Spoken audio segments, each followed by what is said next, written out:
When Tom Canty awoke the next morning, the air was heavy with a thunderous murmur. All the distances were charged with it.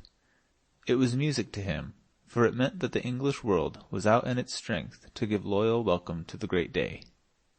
Presently Tom found himself once more the chief figure in a wonderful floating pageant on the Thames, for by ancient custom the recognition procession through London must start from the Tower, and he was bound thither. When he arrived there, the sides of the venerable fortress seemed suddenly rent in 1,000 places, and from every rent leaped a red tongue of flame and a white gush of smoke. A deafening explosion followed, which drowned the shoutings of the multitude, and made the ground tremble. The flame jets, the smoke, and the explosions were repeated over and over again with marvelous celerity, so that in a few moments the old tower disappeared in the vast fog of its own smoke, all but the very top of the tall pile called the White Tower. This, with its banners, stood out above the dense bank of vapors as a mountain peak projects above a cloud-rack. Tom Canty, splendidly arrayed, mounted a prancing war-steed, whose rich trappings almost reached to the ground. His uncle, the Lord Protector Somerset, similarly mounted, took place in his rear. The king's guard formed in single ranks on either side, clad in burnished armor. After the Protector followed a seemingly interminable procession of resplendent nobles attended by their vassals. After these came the Lord Mayor and the aldermanic body, in crimson velvet robes, and with their gold chains across their breasts. And after these the officers and members of all the guilds of London, in rich raiment, and bearing the showy banners of the several corporations.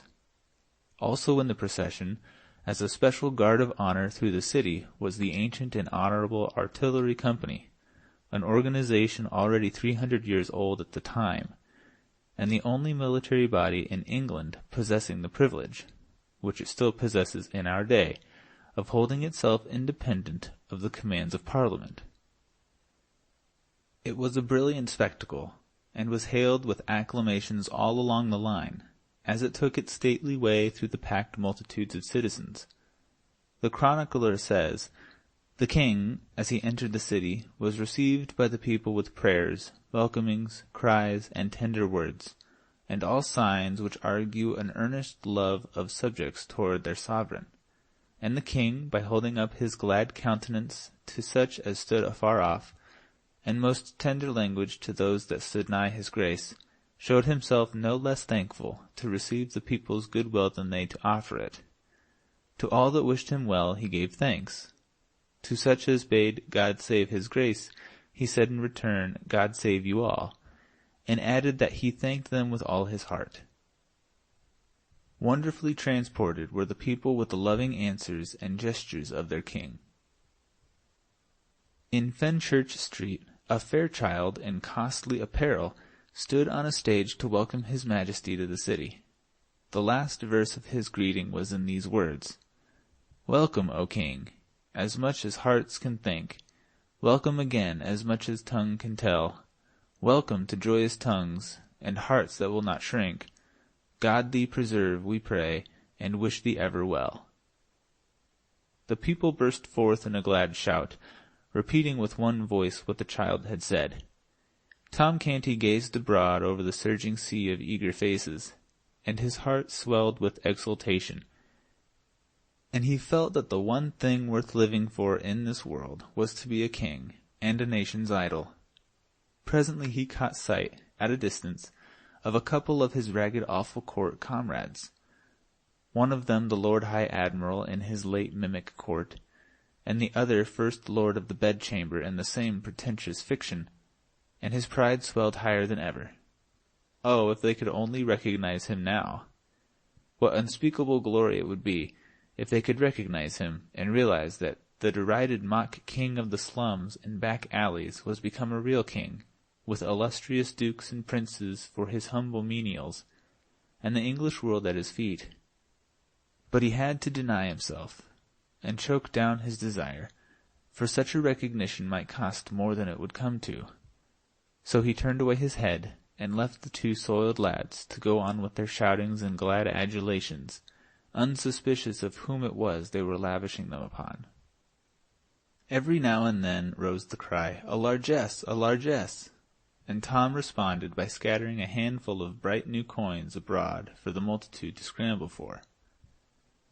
The chronicler says, "At the upper end of Gracechurch Street, before the sign of the Eagle, the city had erected a gorgeous arch, beneath which was a stage, which stretched from one side of the street to the other. This was an historical pageant, representing the king's immediate progenitors. There sat Elizabeth of York in the midst of an immense white rose, whose petals formed elaborate furbelows around her. By her side was Henry VII, issuing out of a vast red rose, disposed in the same manner. The hands of the royal pair were locked together, and the wedding ring ostentatiously displayed. From the red and white roses proceeded a stem, which reached up to a second stage, occupied by Henry VIII, issuing from a red and white rose, with the effigy of the new king's mother, Jane Seymour, represented by his side.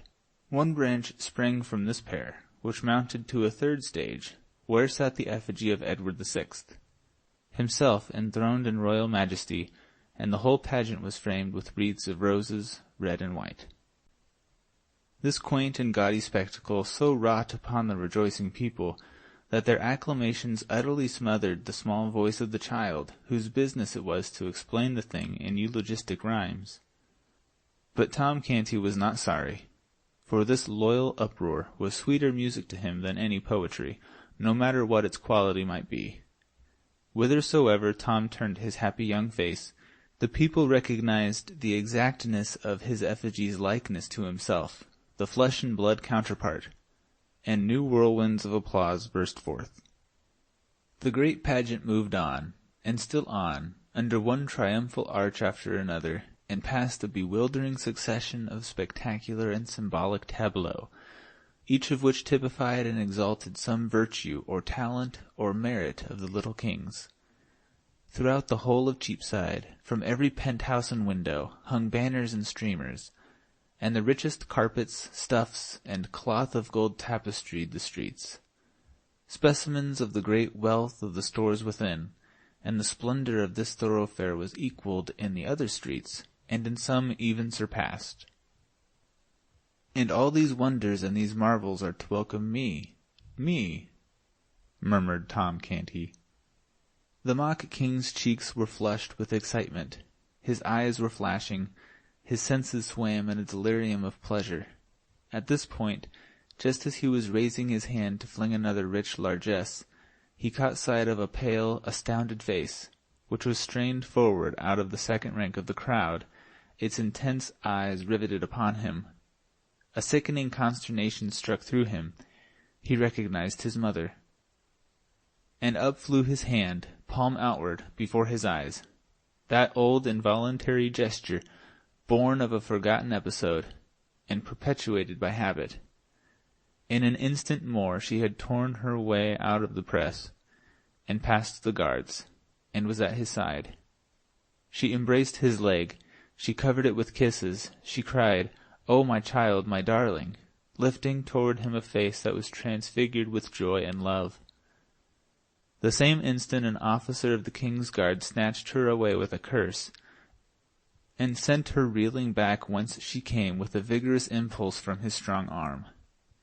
The words, "I do not know you, woman," were falling from Tom Canty's lips when this piteous thing occurred, but it smote him to the heart to see her treated so, and as she turned for a last glimpse of him, whilst the crowd was swallowing her from his sight, she seemed so wounded, so broken-hearted, that a shame fell upon him which consumed his pride to ashes, and withered his stolen royalty. His grandeurs were stricken valueless. They seemed to fall away from him like rotten rags.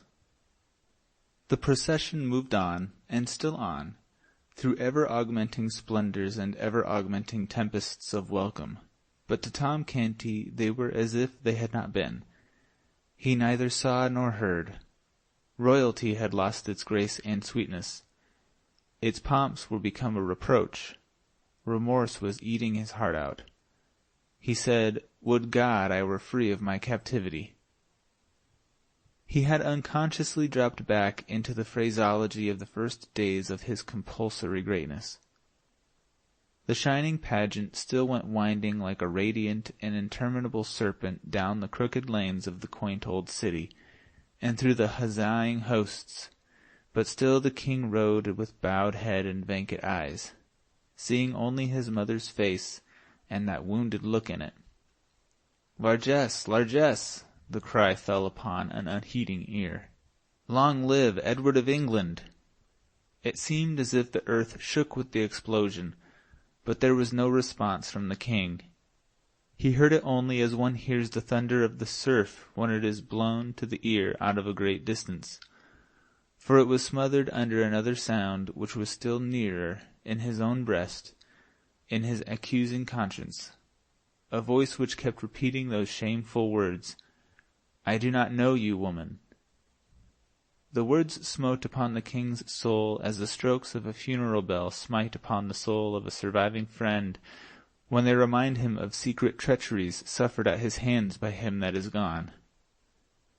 New glories were unfolded at every turning, new wonders, new marvels sprang into view. The pent clamors of waiting batteries were released. New raptures poured from the throats of the waiting multitudes, but the king gave no sign, and the accusing voice that went moaning through his comfortless breast was all the sound he heard.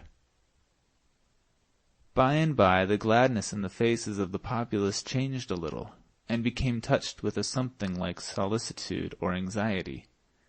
An abatement in the volume of the applause was observable too. The Lord Protector was quick to notice these things. He was as quick to detect the cause. He spurred to the king's side, bent low in his saddle, uncovered, and said, "My liege, it is an ill time for dreaming. The people observe thy downcast head, thy clouded mien, and they take it for an omen. Be advised, unveil the sun of royalty, and let it shine upon these boding vapors, and disperse them. Lift up thy face, and smile upon the people." So saying, the duke scattered a handful of coins to the right and left, then retired to his place. The mock king did mechanically as he was bidden. His smile had no heart in it, but few eyes were near enough or sharp enough to detect that. The noddings of his plumed head as he saluted his subjects were full of grace and graciousness. The largesse which he delivered from his hand was royally liberal. So the people's anxiety vanished, and the acclamations burst forth again in as mighty a volume as before. Still once more, a little before the progress was ended, the duke was obliged to ride forward and make remonstrance. He whispered, "O dread sovereign, shake off these fatal humours. The eyes of the world are upon thee." Then he added with sharp annoyance, "Perdition catch that crazy pauper. 'Twas she that hath disturbed your highness." The gorgeous figure turned a lustreless eye upon the duke, and said in a dead voice, "She was my mother." "My God," groaned the Protector as he reined his horse backward to his post. "The omen was pregnant with prophecy. He is gone mad again." End of Chapter 31. Chapter 32. Coronation Day. Let us go backward a few hours, and place ourselves in Westminster Abbey at 4 o'clock in the morning of this memorable Coronation Day.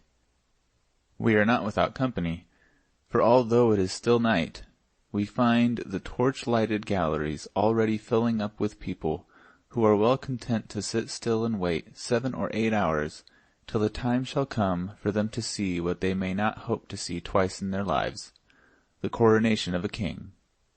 Yes, London and Westminster have been astir ever since the warning guns boomed at 3 o'clock, and already the crowds of untitled rich folk, who have bought the privilege of trying to find sitting room in the galleries, are flocking in at the entrances reserved for their sort. The hours drag along tediously enough. All stir has ceased for some time, for every gallery has long ago been packed. We may sit now, and look and think at our leisure. We have glimpses, here and there and yonder, through the dim cathedral twilight, of portions of many galleries and balconies, wedged full with other people, the other portions of these galleries and balconies being cut off from sight by intervening pillars and architectural projections. We have in view the whole of the great north transept, empty and waiting for England's privileged ones. We see also the ample area or platform, carpeted with rich stuffs, whereon the throne stands. The throne occupies the center of the platform, and is raised above it upon an elevation of 4 steps. Within the seat of the throne is enclosed a rough, flat rock, the stone of Scone, which many generations of Scottish kings sat on to be crowned, and so it in time became holy enough to answer a like purpose for English monarchs. Both the throne and its footstool are covered with cloths of gold. Stillness reigns. The torches blink dully. The time drags heavily. But at last the lagging daylight asserts itself, the torches are extinguished, and a mellow radiance suffuses the great spaces. All features of the noble building are distinct now, but soft and dreamy, for the sun is lightly veiled with clouds. At 7 o'clock the first break in the drowsy monotony occurs, for on the stroke of this hour the first peeress enters the transept, clothed like Solomon for splendor, and is conducted to her appointed place by an official clad in satins and velvets, whilst a duplicate of him gathers up the lady's long train, follows after, and, when the lady is seated, arranges the train across her lap for her. He then places her footstool according to her desire, after which he puts her coronet where it will be convenient to her hand when the time for the simultaneous coroneting of the nobles shall arrive. By this time the peeresses are flowing in a glittering stream, and the satin-clad officials are flitting and glinting everywhere, seating them and making them comfortable. The scene is animated enough now. There is stir and life, and shifting color everywhere. After a time, quiet reigns again, for the peeresses are all come and are all in their places, a solid acre or such a matter of human flowers, resplendent in variegated colors, and frosted like a Milky Way with diamonds. There are all ages here, brown, wrinkled, white-haired dowagers, who are able to go back, and still back, down the stream of time, and recall the crowning of Richard III, and the troubling days of that old forgotten age. And there are handsome middle-aged dames, and lovely and gracious young matrons, and gentle and beautiful young girls, with beaming eyes and fresh complexions, who may possibly put on their jeweled coronets awkwardly when the great time comes, for the matter will be new to them, and their excitement will be a sore hindrance. Still, this may not happen, for the hair of all these ladies has been arranged with a special view to the swift and successful lodging of the crown in its place when the signal comes. We have seen that this massed array of peeresses is sewn thick with diamonds, and we also see that it is a marvelous spectacle. But now we are about to be astonished in earnest. About 9, the clouds suddenly break away, and a shaft of sunshine cleaves the mellow atmosphere, and drifts slowly along the ranks of ladies, and every rank it touches flames into a dazzling splendor of many-colored fires, and we tingle to our fingertips with the electric thrill that is shot through us by the surprise and the beauty of the spectacle. Presently a special envoy from some distant corner of the Orient, marching with the general body of foreign ambassadors, crosses this bar of sunshine, and we catch our breath. The glory that streams and flashes and palpitates about him is so overpowering, for he is crusted from head to heel with gems, and his slightest movement showers a dancing radiance all around him. Let us change the tense for convenience. The time drifted along, 1 hour, 2 hours, 2 hours and a half. Then the deep booming of artillery told that the king and his grand procession had arrived at last. So the waiting multitude rejoiced. All knew that a further delay must follow, for the king must be prepared and robed for the solemn ceremony. but this delay would be pleasantly occupied by the assembling of the peers of the realm in their stately robes. These were conducted ceremoniously to their seats, and their coronets placed conveniently at hand. And meanwhile the multitude in the galleries were alive with interest, for most of them were beholding for the first time dukes, earls, and barons, whose names had been historical for 500 years. When all were finally seated, the spectacle from the galleries and all coigns of vantage was complete, a gorgeous one to look upon and to remember. Now the robed and mitred great heads of the church, and their attendants, filed in upon the platform and took their appointed places. These were followed by the Lord Protector and other great officials, and these again by a steel-clad detachment of the guard. There was a waiting pause. Then, at a signal, a triumphant peal of music burst forth, and Tom Canty, clothed in a long robe of cloth and gold, appeared at a door, and stepped upon the platform. The entire multitude rose, and the ceremony of the recognition ensued. Then a noble anthem swept the abbey with its rich waves of sound, and thus heralded and welcomed Tom Canty was conducted to the throne. The ancient ceremonies went on, with impressive solemnity, whilst the audience gazed, and as they drew nearer and nearer to completion, Tom Canty grew pale, and still paler, and a deep and steadily deepening woe and despondency settled down upon his spirits and upon his remorseful heart. At last the final act was at hand. The Archbishop of Canterbury lifted up the crown of England from its cushion, and held it over the trembling mock king's head. In the same instant a rainbow radiance flashed along the spacious transept, for with one impulse every individual in the great concourse of nobles lifted a coronet and poised it over his or her head, and paused in that attitude. A deep hush pervaded the abbey. At this impressive moment, a startling apparition intruded upon the scene, an apparition observed by none in the absorbed multitude, until it suddenly appeared, moving up the great central aisle. It was a boy, bareheaded, ill-shod, and clothed in coarse plebeian garments that were falling to rags. He raised his hand with a solemnity which ill comported with his soiled and sorry aspect, and delivered this note of warning: "I forbid you to set the crown of England upon that forfeited head. I am the king." In an instant several indignant hands were laid upon the boy, but in the same instant Tom Canty, in his regal vestments, made a swift step forward, and cried out in a ringing voice, "Loose him and forbear! He is the king!" A sort of panic of astonishment swept the assemblage, and they partly rose in their places and stared in a bewildered way at one another, and at the chief figures in the scene, like persons who wondered whether they were awake and in their senses, or asleep and dreaming. The Lord Protector was as amazed as the rest, but quickly recovered himself, and exclaimed in a voice of authority, "Mind not his majesty, his malady is upon him again.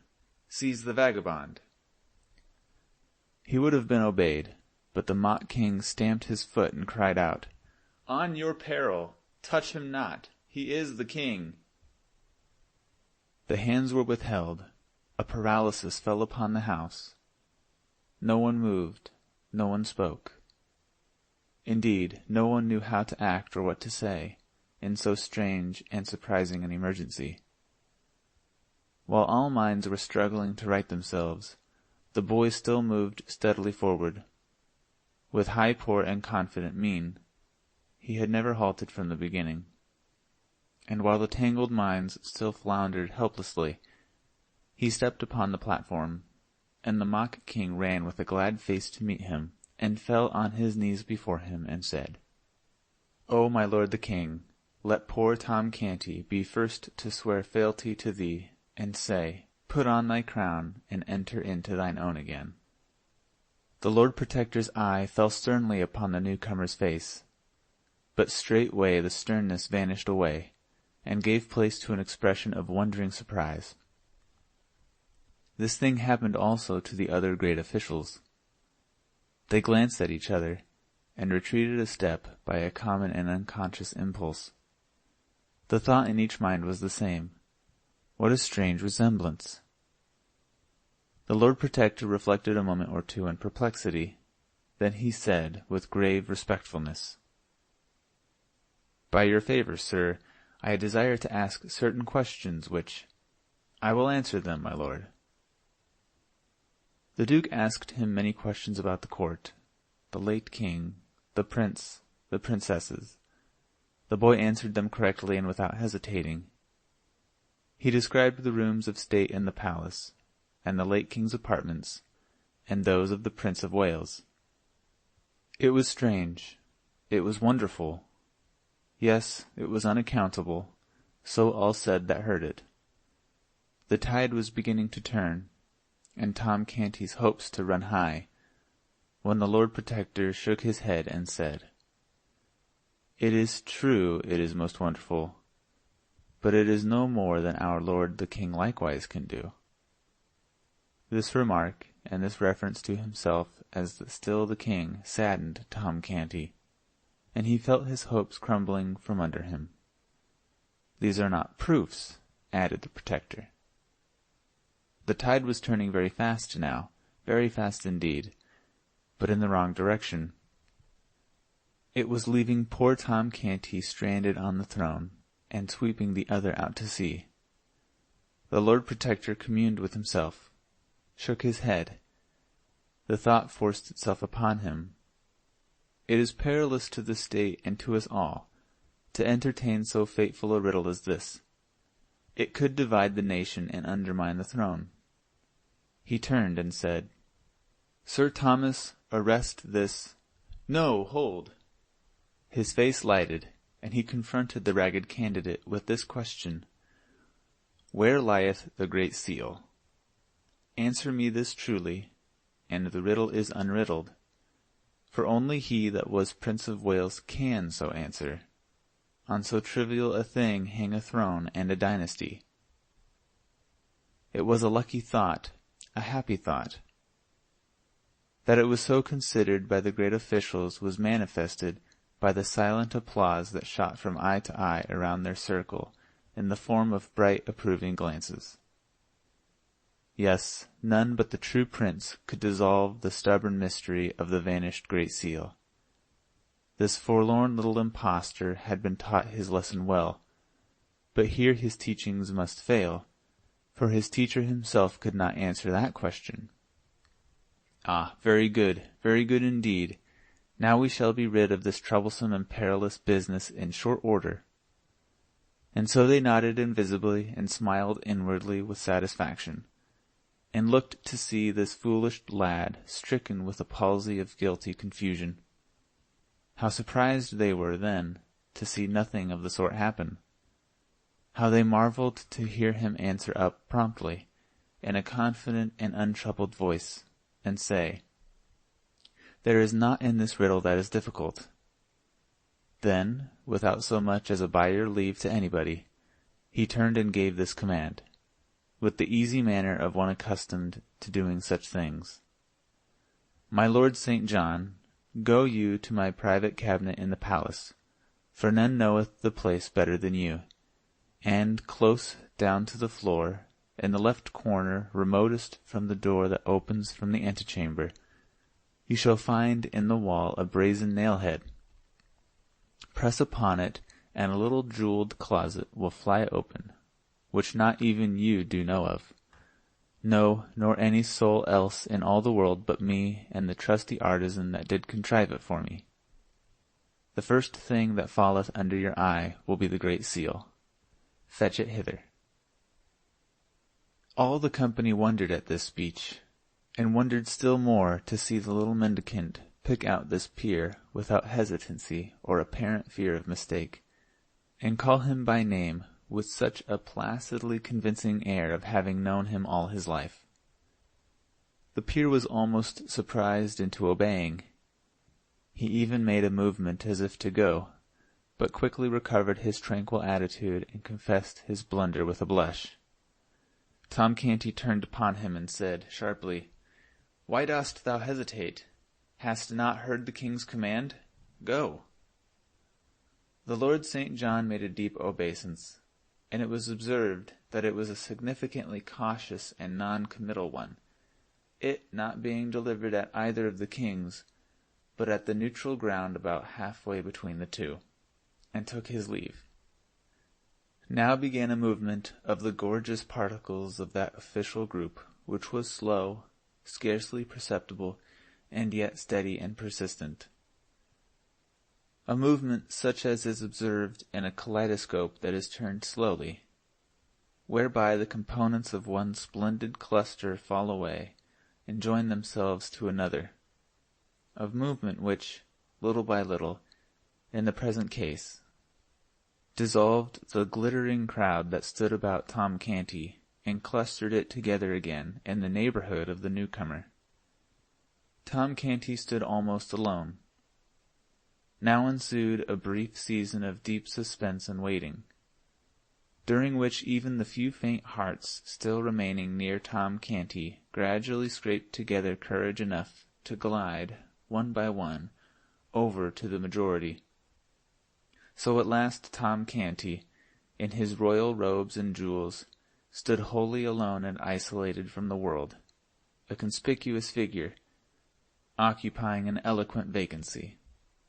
Now the Lord St. John was seen returning.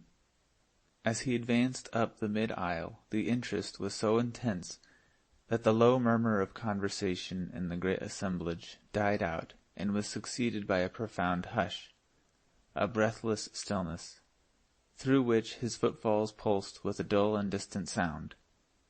Every eye was fastened upon him as he moved along. He reached the platform, paused a moment, then moved toward Tom Canty with a deep obeisance and said, "Sire, the seal is not there." A mob does not melt away from the presence of a plague patient with more haste than the band of pallid and terrified courtiers melted away from the presence of the shabby little claimant of the crown. In a moment he stood all alone, without friend or supporter, a target upon which was concentrated a bitter fire of scornful and angry looks. The Lord Protector called out fiercely, "Cast the beggar into the street, and scourge him through the town. The paltry knave is worth no more consideration." Officers of the guard sprang forward to obey, but Tom Canty waved them off and said, "Back! Whoso touches him perils his life." The Lord Protector was perplexed to the last degree. He said to the Lord St. John, "Searched you well? But it boots not to ask that. It doth seem passing strange. Little things, trifles, slip out of one's ken, and one does not think it matter for surprise. But how so bulky a thing as the seal of England can vanish away, and no man be able to get track of it again? A massy golden disk." Tom Canty, with beaming eyes, sprang forward and shouted, "Hold, that is enough. Was it round and thick? And had it letters and devices graved upon it? Yes? Oh, now I know what this great seal is, that there's been such worry and pother about it. And ye had described it to me. Ye could have had it 3 weeks ago. Right well I know where it lies, but it was not I that put it there first." "Who then, my liege?" asked the Lord Protector. "He stands there, the rightful King of England, and he shall tell you himself where it lies. Then you will believe he knew it of his own knowledge. Bethink thee, my king, spur thy memory. It was the very last thing thou didst that day, before thou didst rush from the palace, clothed in my rags, to punish the soldier that insulted me." A silence ensued, undisturbed by a movement or a whisper, and all eyes were fixed upon the newcomer, who stood, with bent head and corrugated brow, groping in his memory among a thronging multitude of valueless recollections for one single little elusive fact, which, found, would seat him upon a throne. Unfound, it would leave him as he was, for good and all, a pauper and an outcast. Moment after moment passed. The moments built themselves into minutes. Still the boy struggled silently on, and gave no sign. But at last he heaved a sigh, shook his head slowly, and said, with a trembling lip and in a despondent voice, "I call the scene back, all of it, but the seal hath no place in it." He paused, then looked up, and said with gentle dignity, "My lords and gentlemen, if ye will rob your rightful sovereign of his own for lack of this evidence which he is not able to furnish, I may not stay ye, being powerless, but—" "Oh, folly! Oh, madness, my king!" cried Tom Canty in a panic. "Wait! Think! Do not give up! The cause is not lost, nor shall be, neither. List to what I say. Follow every word. I am going to bring that morning back again, every hap just as it happened. We talked. I told you of my sisters, Nan and Bet. Ah, yes, you remember that. And about mine old grandam, and the rough games of the lads of Awful Court. Yes, you remember these things also. Very well. Follow me still. You shall recall everything. You gave me food and drink, and did with princely courtesy send away the servants, so that my low breeding might not shame me before them. Ah, yes, this also you remember." As Tom checked off his details, and the other boy nodded his head in recognition of them, the great audience and the officials stared in puzzled wonderment. The tale sounded like true history, yet how could this impossible conjunction between a prince and a beggar boy have come about?